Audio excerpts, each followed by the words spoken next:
சிவத்தாண்டவ தோத்திரம் ராவணனால இயற்றப்பட்டதா சொல்லப்படுற புகழ்பெற்ற துதி. இது சிவபெருமானோட அழகையும் ஆற்றலையும் புகழ்ந்து பாடுற சங்க மொழிப்பாடலா விளங்குது.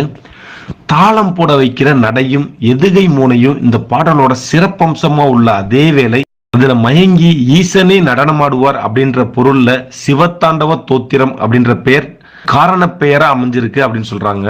செருக்கோடு கையிலேயே தூக்கி அது கீழே நசுங்குண்ட ராவணன் அதுல இருந்து மீள்றதுக்காக இந்த துதியை பாடி ஈசனை குளிர்வித்ததா சொல்லப்படுது. இந்த துதியை பாடினதுக்கு அப்புறம் தான் சந்திரகாசம் அப்படின்ற புகழ்பெற்ற வாளை சிவனே தானா நம்ம லங்கை வேந்தன் ராவணனுக்கு வழங்கினார் அப்படின்னு சொல்லப்படுது. சங்க இலக்கியத்தின்படி பஞ்சசாமர சண்டம் அப்படின்ற 16 வரிகள் கொண்ட பாடலா இது அமைஞ்சிருக்கு.